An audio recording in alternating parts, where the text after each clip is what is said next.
आज श्री राघव कहना चाहूंगा कि जो इस कथा के भागवत रूपी गंगा के जो आज मनोरथी भाई श्री मनोज कुमार अग्रवाल जी, उन्हीं के परिवार में रहे कुशाग्र अग्रवाल अनस्ताव्य अग्रवाल। यह कोई बड़ा ही नहीं अभी किसी का नाम लेने की, लेकिन जिसने जो सत्कर्म किया है, अपनी संपत्ति का सदुपयोग किया है, इसलिए व्यास गादी से ऐसे परिवार को याद किया जाता है। सबसे पहले निज मंदिर में विराजमान राधा गोविंद की मैं बात करना चाहता हूं। आप लोगों ने वर्षों से दर्शन किया है, ये राधा गोविंद साक्षात है। आप अपने मन के मनोरथ को लेकर के जो ये दरबार पर आओगे ना, तो अवश्य ही राधा गोविंद, यह गोविंद देव जी आपके मनोरथ पूर्ण करें। इस मूर्ति का इतिहास ऐसा है, यह विग्रह का, कि वृंदावन के अंदर यह स्वरूप भगवान का था, राधा रानी और गोविंद जी का। यह विग्रह वहां से ला करके यहाँ विराजमान किया गया। तब से लेकर आज दिन तक गोविंद जी, राधा जी, हम सबके मनोरथ पूर्ण कर रहे हैं। मनोरथ पूर्ण कैसे करते हैं? किसी न किसी रूप में आके, किसी न किसी के भाव से मनोरथ भगवान पूर्ण करते हैं। आप ये पोथी जी के आगे एक छोटा सा भगवान राधा कृष्ण का विग्रह है, किसी संत की परंपरा से हमें प्राप्त हुआ। यह राधा कृष्ण 100 वर्ष पुराने हैं। बहुत समय से इनकी एक बंसरी में भगवान साक्षात है, भगवान हाजिर है, मैं बता रहा हूं। इनकी बंसरी बहुत दिनों से गुम हो चुकी थी और हमारे पास थोड़ा समय नहीं था, इसलिए हम बना नहीं पाए। लेकिन जब आज वहां कलश की पूजा हो रही थी और जब भगवान के विग्रह को वहां विराजमान किया गया, उस समय भगवान साक्षात कैसे आए? उनकी बंसरी, क्योंकि भगवान तो बंसरी के अंदर सबको मंत्र मुग्ध करते हैं ना, तो उनको आके राधा गोविंद के सानिध्य में आज हम जा रहे हैं, तो बिना बंसरी बजाए कैसे जाएं?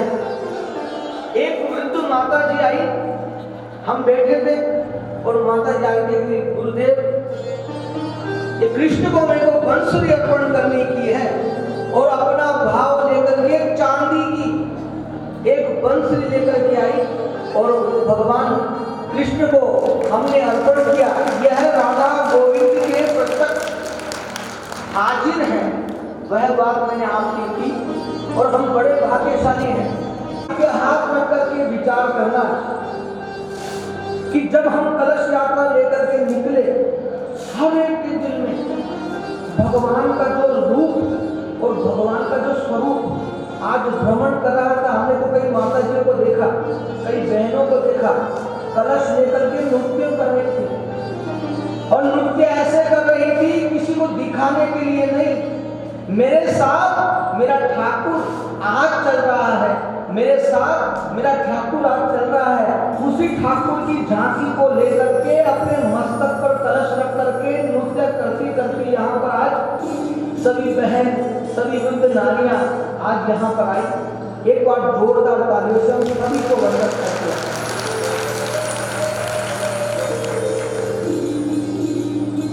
और ये जो कलश लेकर के हम आए, तो भागवत का महिमा ऐसा है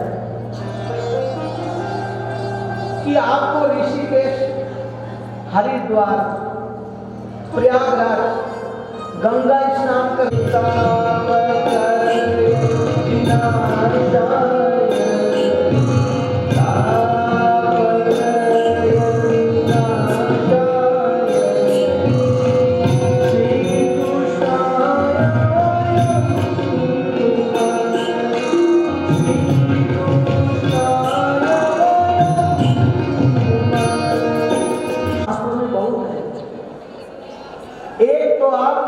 बाहर के कुसंग के शब्द सुनो और एक भागवत कथा के सत्संग। एक बड़ा प्रोफेसर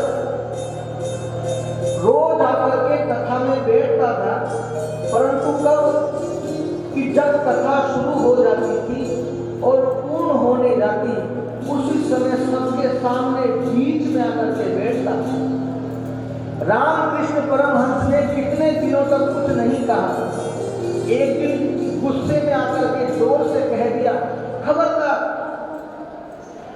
कल से नहीं आना हो तो पीछे बैठना। उसको मन पे लगाया और चले गए। एक सप्ताह तक मंदिर नहीं आया, सत्संग में नहीं आया। लेकिन एक दिन ऐसा हुआ कि मैं बहुत समय से रामकृष्ण परमहंस का सत्संग सुन रहा हूं, उनके सत्संग के बिना नहीं रहा जा सकता। इसलिए एक सप्ताह के बाद फिर से जब सत्संग उन्हें आशीर्वाद दिया और आशीर्वाद देने के बाद पूछा कि भाई एक सप्ताह तक आप क्यों नहीं आए, तब जाकर के उन्होंने कहा कि गुरुदेव मुझे आना तो बहुत था, लेकिन आपने उसे मुझे सभा के अंदर सत्संग में मेरे ऊपर आपने जो क्रोध किया, गुस्सा किया, वह मेरे दिल को छू गया। इसी कारण एक सप्ताह तक नहीं आया। तब रामकृष्ण परमहंस ने उन्हें कहा, देख बेटा, मैं तुझे यही समझाना चाहता हूं कि जो भगवान की जो कथा होती है, वो भगवान की कथा कितना काम करती है। मैंने सिर्फ क्रोध में तुझे थोड़ा कुछ कह दिया और उसी बात को लेकर के तू एक सप्ताह तक भगवान के दर्शन और सत्संग के लिए नहीं आया।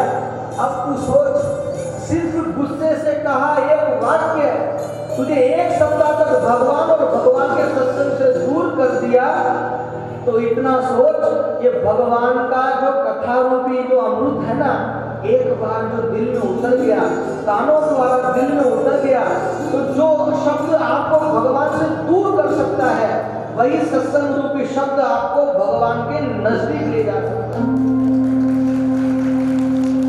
इसलिए शास्त्रों में बहुत महिमा है सत्संग की, कथा वार्ता की, कि कथा वार्ता के बिना व्यक्ति को कभी विवेक नहीं आता। हमें क्या करना चाहिए, हमें क्या नहीं करना चाहिए, ऐसा विवेक ज्ञान तो सिर्फ कथा रूपी अमृत से प्राप्त होता है। हम कई लोग कहते हैं कि आप कथा सुनने आया करिए, तब कई लोग ऐसा कहते हैं कि महात्मा जी, जब हम आपकी कथा सुन करके जाते हैं और अपने घर पहुंचते हैं, घर पहुंचते ही आपने क्या कहा सब भूल जाते हैं, तो फिर कथा सुनने का फायदा क्या। तब शास्त्रों ने बहुत सुंदर बात कही है कि कथा से आपका हृदय मन पवित्र हो जाता है। एक महात्मा के वहां एक श्रद्धालु रोज कथा सुनने जाया करते थे, और जब कथा सुनने जाते थे तो बहुत समय तक सत्संग चला, लेकिन उस व्यक्ति को कभी कुछ याद रहता। और महात्मा पूछते थे कि भाई कल कथा में क्या आया था, तो बोलता कि महाराज मैं भूल जाता हूँ, इसलिए भूल जाता हूँ, इसी के कारण मंदिर आना बंद कर दिया। एक दिन महात्मा ने उसे किसी के द्वारा बुलवाया और उसने कहा कि महाराज कथा सुनने का फायदा क्या, जब कथा दिमाग में रहती ही नहीं, आपके कहे शब्द याद रहते ही नहीं, भगवान के चरित्र याद रहते ही नहीं, तो फिर कथा सुनने से क्या फायदा। तब महात्मा ने कहा कि तू बहुत दिनों बाद आया है, एक काम कर, यह टोकरी गोबर की टोकरी है, उसे उठा करके वहां से पानी भर ला और पानी ला करके गायों को पिला दे। अब उसने उठाई तो सही, अब गोबर की आपने देखी हो गांव में टोकरी छिद्र वाली होती है ना, वो लेकर के गया, पानी भरा, जैसे पानी भर करके निकलने लगा सब पानी, तो पानी टिकेगा ही नहीं, तो पानी टिका ने एक बार, दो बार, तीन बार, 4 बार प्रयास किया, लगा कि महात्मा मुझे मूर्ख बना रहे हैं, इसमें पानी कहां से टिके। महात्मा जी के पास गया और कहा कि गुरुदेव आपके कहने से 4 बार प्रयास किया, लेकिन इसमें पानी टिका नहीं। और जब गुरुदेव को यह सुनाई दिया तब गुरुदेव ने पूछा, जब तूने यहाँ से टोकरी उठाई थी तब टोकरी कैसी थी और अब टोकरी कैसी है? तब कहा कि गुरुदेव, जब आपने मुझे उठाने के लिए कहा ना, तो गौ माता के गोबर से पूरी लिपी हुई थी, उठाने की इच्छा भी नहीं हो रही थी। लेकिन अभी देखने से ऐसा लगता है कि पूर्ण रूप से नई टोकरी बाजार से खरीद के लाए हो ना, ऐसी यह टोकरी दिख रही है। और उस समय महात्मा ने कहा, पानी के बार बार योग से, भले पानी उसमें नहीं रहा, लेकिन पानी के योग से उसमें रही जितनी भी गंदगी थी वो सब धुल गई और अभी टोकरी बिल्कुल नवीन हो गई। हम यही कहना चाहते हैं, कथा के शब्द आपको याद रहे या ना रहे, लेकिन कथा के शब्द आपको अंतर मन से पूर्ण रूप से आपको साफ सुथरा कर देते हैं। और हमारे हनुमान जी को पूछा, राम जी को पूछा तुलसीदास जी ने कि प्रभु आपको कहाँ रहना पसंद है? तब बहुत सुंदर चौपाई है, निर्मल मन जन सो मोहि पावा, मोह कपट छल छिद्र न भावा। जिसका मन, जिसका हृदय निर्मल और पवित्र है, वही हृदय मेरे रहने का निवास स्थान है। भगवान की कृपा से आज राधा गोविंद के सानिध्य में जब हम सत्संग सुनने बैठे हैं, तो भागवत कथा हमारे जीवन में कितना काम करती है।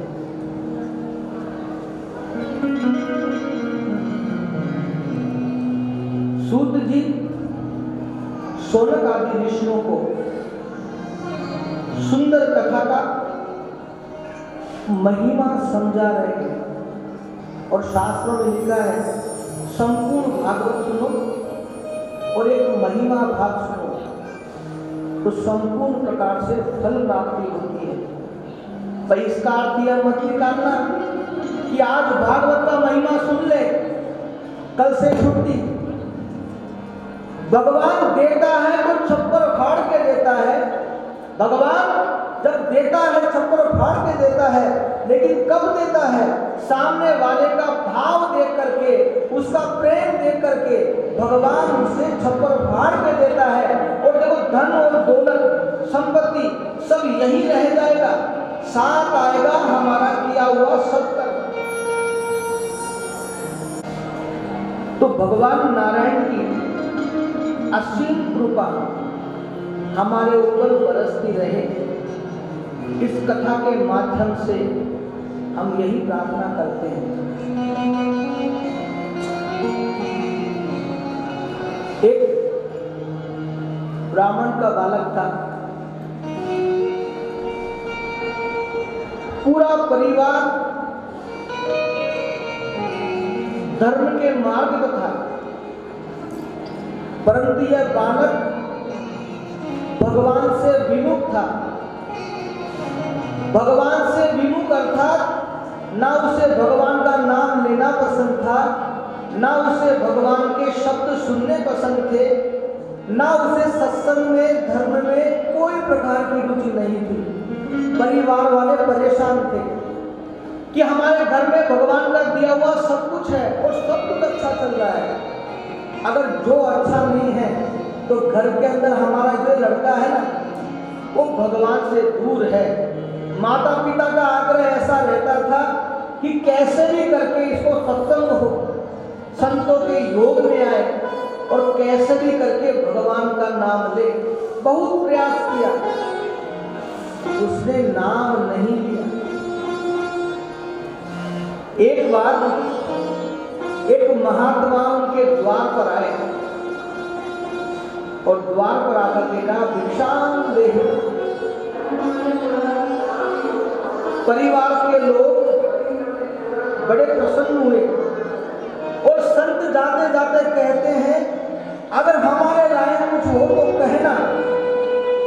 उस समय संत को परिवार ने कहा कि हमारे घर में एक लड़का है, लेकिन संत से, सत्संग से, भगवान से कोई प्रकार का प्रेम उसे नहीं है, कोई प्रकार का प्रेम उसे नहीं है।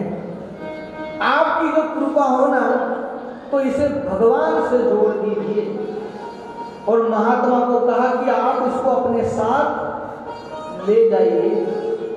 लेकर के गए।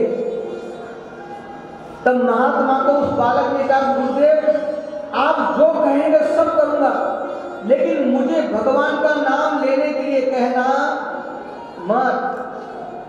बहुत समय, बहुत महीने व्यतीत हुए। एक दिन घटना ऐसी बनी, जंगल में से जा रहे थे और उस समय उन्होंने कान में बात कही कि बेटा आज मेरे दिल से एक बात निकली है, तू जो काम कर देगा ना तो समझ ले तेरे को परमात्मा प्रसन्न हो जाएंगे। गुरुदेव सब कुछ कहना, लेकिन नाम लेने के लिए। तब गुरुदेव ने कहा कि मेरी इच्छा है तू आज एक बार दिल से राम बोल, एक बार, सिर्फ आज एक बार दिल से राम बोल दे। और जब बालक को ऐसा कहा तब उसको ऐसा हुआ कि गुरुदेव कभी कहते नहीं, तो आज उनके कहने से एक बार नाम लेता हूं। और वह बोला राम, तो गुरुदेव ने कहा बन गया तेरा काम। इसके बदले में जो आता हो ना वह मुझे दे दीजिए। और अंत काल आया, अंत समय में यमदूत लेने आए। यमपुर से यमदूत लेने आए और पूछा चलो हमारे साथ। तैयार हो गया और यमपुरी में यमराज के पास ला करके खड़ा किया। और यमराज ने कहा कि इसने जीवन काले में कोई पुण्य कार्य किया है।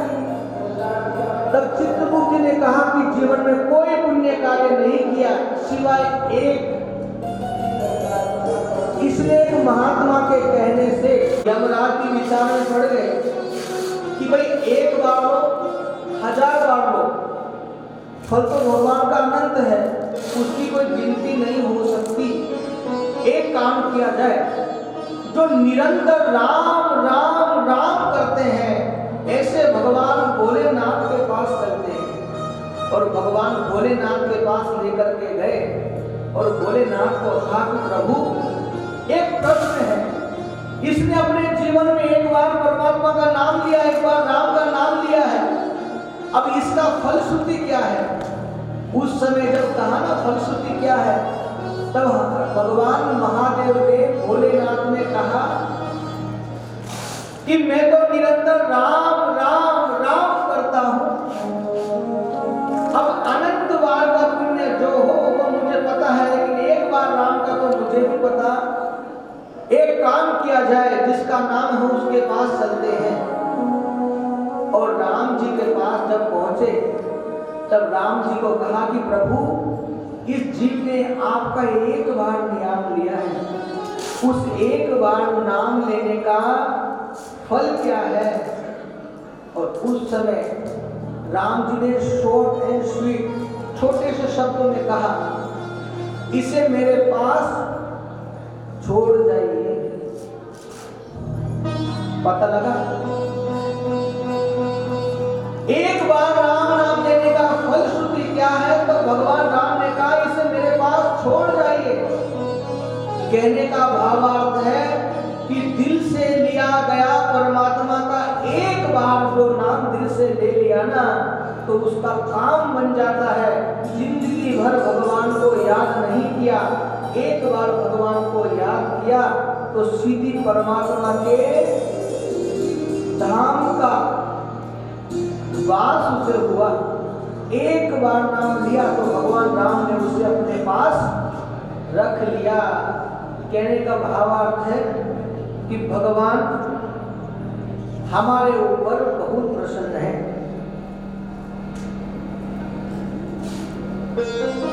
और जो हमारे यजमान परिवार है मनोज जी, उनके ऊपर भी भगवान की अनंत कृपा है, क्योंकि भगवान की कृपा के बिना ऐसा कोई योग नहीं मिलता। हम भगवान से प्रार्थना करेंगे इनके परिवार में भगवान सदाए सुख और समृद्धि रखें, सभी परिवार के लोगों को भगवान हमेशा सुसंस्कारी बनाए रखें और जीवन में हर एक मनोरथ उनके भगवान पूर्ण करें। तो सुंदर भगवान की इस भागवत कथा को भगवान के चरणारविंद का ध्यान करते हुए आज की इस सुंदर कथा को भगवान के चरणों में समर्पित करते हुए वंदन करते हैं और परमात्मा से प्रार्थना करते हैं। अब एक बात सुंदर आती है कि सूत जी और शौनक आदि ऋषियों का संवाद है। नैमिषारण्य की पवित्र भूमि पर सूत जी महाराज 88,000 ऋषिगणों को भगवान के चरित्र श्रवण करवा रहे हैं। तब प्रश्न होता है कि सूत जी कौन है? तो शास्त्रों में उल्लेख है कि जब एक बार भगवान को हविष्यान आहुति अर्पण की जा रही थी, उस समय इंद्र और बृहस्पति दोनों का हविष्यान एक साथ अग्निदेव के अंदर आहुति दी गई। तो इंद्रदेव और बृहस्पति, इंद्र अर्थात क्षत्रिय और बृहस्पति अर्थात ब्राह्मण, तो जब दोनों की आहुति एक साथ देने में गई और एक साथ आहुति दी गई, तब उसमें से प्रकट हुए सूत जी महाराज। इसलिए मन में ग्रंथि होती है कि ब्राह्मण लोग बैठ करके कथा सुन रहे हैं और सूत ज्ञाति का एक वृंद वह भगवत कथा सुना रहा है, लेकिन यह अग्नि नारायण से प्रकट हुए थे, परम पवित्र थे, भगवान व्यास जी के शिष्य थे। भगवान व्यास नारायण ने अपनी ये सुंदर कथा शैली सिखाई और वह भागवत कथा यही सूत जी शौनक आदि ऋषियों के आगे वर्णन करने जा रहे हैं।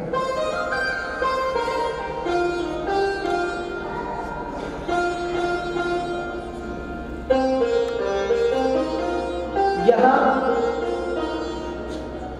शौनक जी सूत जी को हाथ जोड़कर वंदन करते हैं। गुरुदेव, आपके ऊपर भगवान की बहुत कृपा है और आपके ऊपर गुरु की कृपा है ना, और जिसके ऊपर गुरु की कृपा होती है उसके लिए कुछ दुर्लभ नहीं है।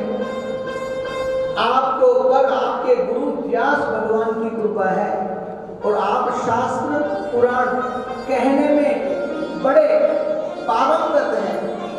तो आप हमें ऐसी कथा श्रवण कराइए कि उस कथा के माध्यम से जो भवाटवी इस भवरोग में जो जीव फंसे हैं, वह भगवान की कथा श्रवण करके कैसे बाहर निकल सकते हैं, इस भवाटवी से पार होके परमात्मा के सानिध्य तक पहुंच सकते हैं।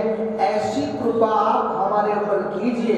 और जब गुरु की बात आई तो गुरु शब्द हमें सिखाता है कु अर्थात अंधकार, रु अर्थात प्रकाश, कि जो जीवन में अज्ञान रूपी अंधकार को मिटा करके ज्ञान रूपी प्रकाश हमारे हृदय में प्रकट कर दे, उसी का नाम गुरु है। और मैं आप सबसे प्रार्थना करता हूँ, विनती करता हूँ कि आप भी अपने जीवन में गुरु तो अवश्य रखना। रावण बड़ा शक्तिशाली था, रावण बड़ा शक्तिशाली था। तख्त ताज वैभव विलास, तख्त ताज वैभव विलास, उसके पास सब कुछ था। अगर रावण के पास कुछ नहीं था तो रावण का कोई गुरु नहीं था, और बिना गुरु की भक्ति, बिना गुरु की शक्ति कितना अधम करती है, कितनी अधोगति करती है, उसका जीता जागता उदाहरण है रावण। रावण के संकल्प थे स्वर्ग तक सिद्धि लगाना, समुद्र का जल मीठा करना और चंद्रमा में जो कलंक है उस कलंक को दूर करना। रावण के 3 संकल्प थे, लेकिन एक संकल्प पूरा हुआ नहीं। तख्त ताज वैभव विलास सब कुछ था, लेकिन बिना गुरु की भक्ति, बिना गुरु की शक्ति कितना अधोगति करती है, उसका जीता जागता उदाहरण है रावण। इसलिए आप सबसे नम्र निवेदन है कि जीवन में अवश्य एक बार किसी को अपना गुरु अवश्य बनाना। क्योंकि गुरु है ना, वो हमें एक शिक्षक की तरह काम करता है।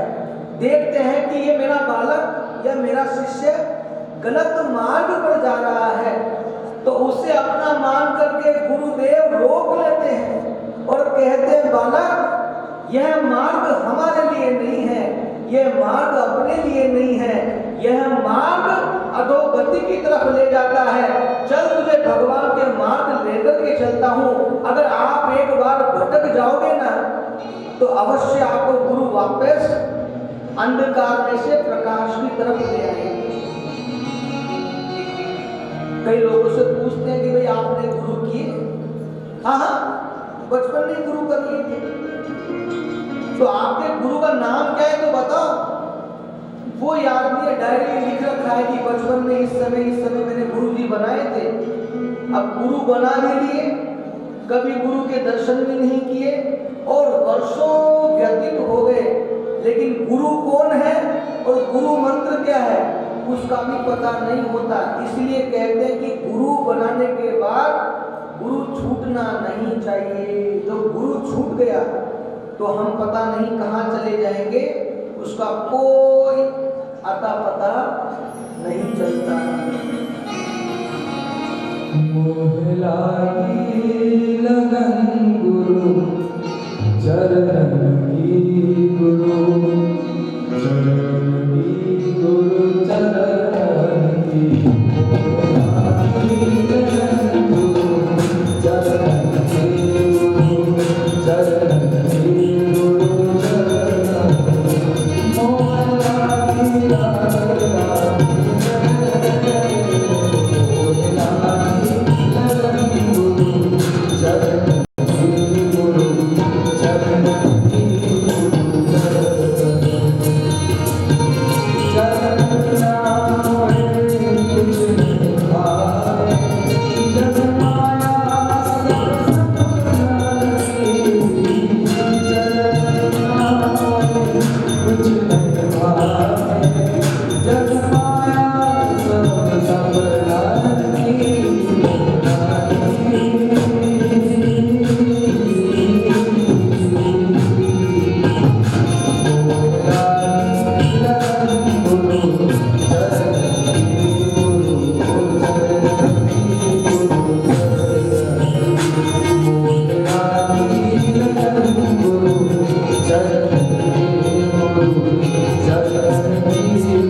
भगवान प्रसन्न हो गए और भगवान प्रसन्न होकर के शिष्य को दर्शन देने आए।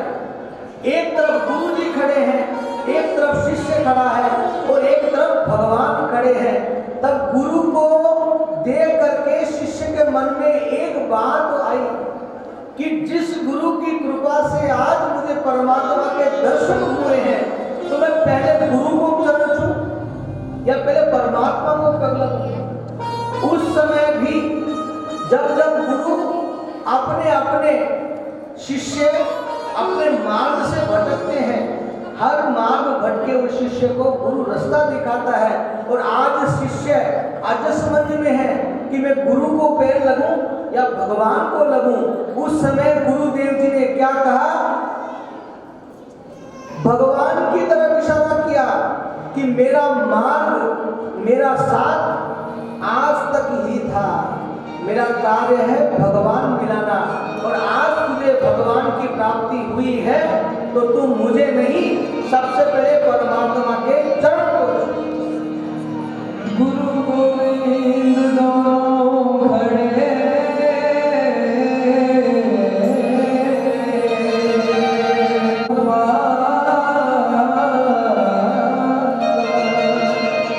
बलिहारी गुरुदेव की,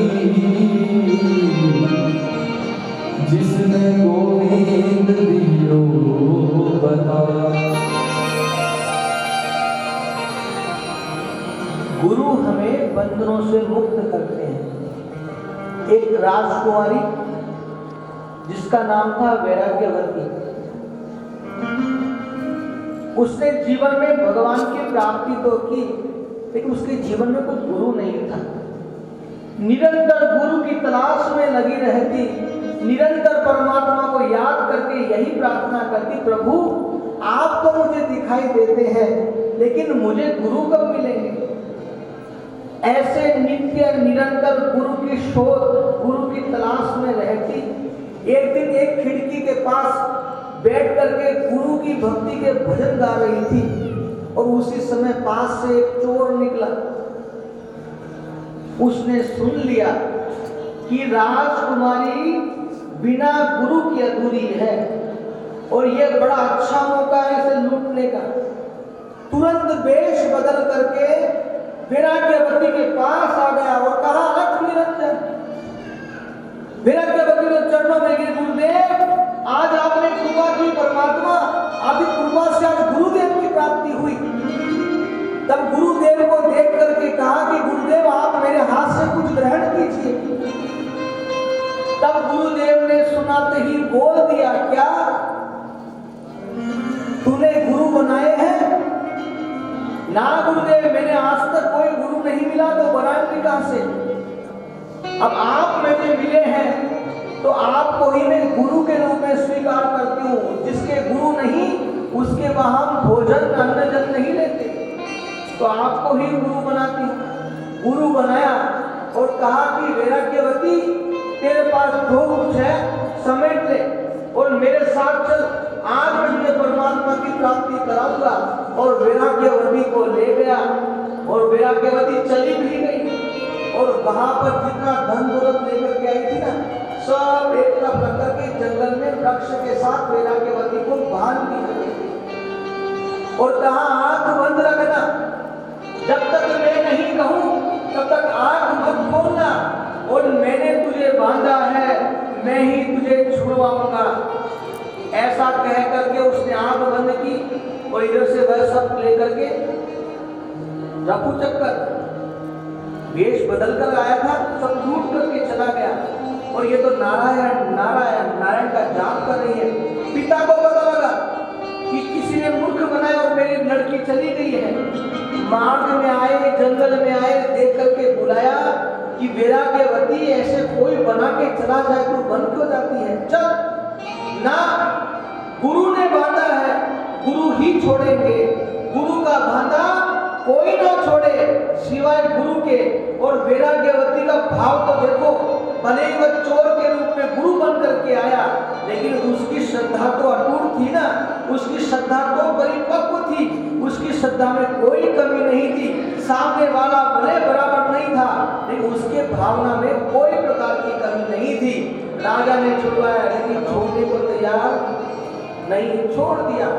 भगवान नारायण को चिंता हुई कि जो मुझे प्राप्त करने निकली है और गुरुदेव गुरुदेव करती है, ऐसी वैराग्यवती को पहला वह बांध कर चला गया है। और नारद जी को भेजा कि जाओ नारद, उस वैराग्यवती को छुड़ाओ। नारद जी आए। नारद जी ने कहा कि देवी, वह तुझे मूर्ख बना करके गया और तू मूर्ख बन गई, ला मैं तुझे छोड़ स्थान पर बराबर हो। मेरे गुरु के द्वारा बंदी हूं और गुरु ही मुझे छुड़वाएंगे, वह वचन दे करके गए। और ऐसी जब बात हुई तब वैराग्यवती छूटी नहीं तो भगवान नारायण स्वयं आए और नारायण ने छोड़ना चाहा तो भी मना कर दिया, गुरुदेव आएंगे नहीं तब तक छूटूंगी नहीं। और फिर उसको नारायण जी कहा कि जाओ ढूंढ के लाओ, गुरुदेव कहाँ घूम रहे हैं। और कहीं पर वह सेंट लगा करके बैठा था, नारद जी पकड़ कर लाए और वह चरणों में गिर गया। और चरणों में गिरते ही यह बात प्रकट हुई, उसको अपने गुरु के वचन में विश्वास था तो नारद जी का दर्शन हुआ। इतना ही नहीं, उन्हें भगवान नारायण का दर्शन हुआ। गुरु के वचन में जिसको एक बार विश्वास जाग जाता है, ऐसे व्यक्ति को, ऐसे जीवात्मा को अवश्य परमात्मा के दर्शन होते हैं। इसलिए भक्तों, जीवन में एक बार अवश्य गुरु बनाना। गुरु बिना की भक्ति, गुरु बिना की शक्ति कितना अनर्थ करती है, उसका जीता जागता उदाहरण हमने रावण के द्वारा जाना। भगवान से चरणों में प्रार्थना करते हैं। आज तो कथा का महिमा भाग चल रहा है। अब भगवान के और भगवान के भक्तों के अनंत चरित्र आएंगे जो हमारे चरणों को बहुत प्रिय लगेंगे, हमारे हृदय में भगवान की भक्ति जगाएंगे। तो आज के इस प्रथम सत्र को भगवान श्री कृष्ण परमात्मा के चरणों में समर्पित करते हुए फिर दोपहर में 3 बजे हमें वापस एकत्रित होना है और भगवान के सुंदर महिमा और भगवान के चरित्रों को हमें श्रवण करना है। भगवान के चरणों में आज की इस कथा को विराम।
हेलो।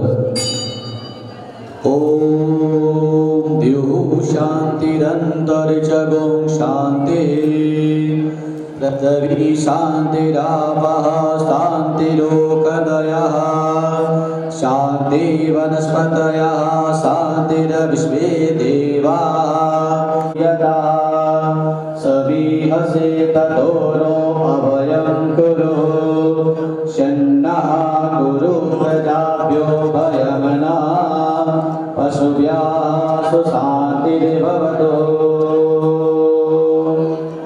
आराधिक्यं शर्मयामि नमो नमः मन्त्रपुष्पाञ्जलिः। ॐ जगेन जगमः शान्तिदेवा एकदन्ताय च विद्महे वक्रतुण्डाय च धीमहि तन्नो लक्ष्मीं प्रचोदयात् तत्पुरुषाय च विद्महे महादेवाय च धीमहि तन्नो रुद्रः प्रचोदयात्। सेवन्ति कामकुलजं भगवान् पुण्य नानासुगन्धिपुष्पाणि यथा कालोद्भवानि च पुष्पाञ्जलिं मया दत्तो ग्रहाणां परमेश्वर। ॐ पुष्पाञ्जलिं समर्पयामि नमो नमः। भागवत पुराण की जय हो।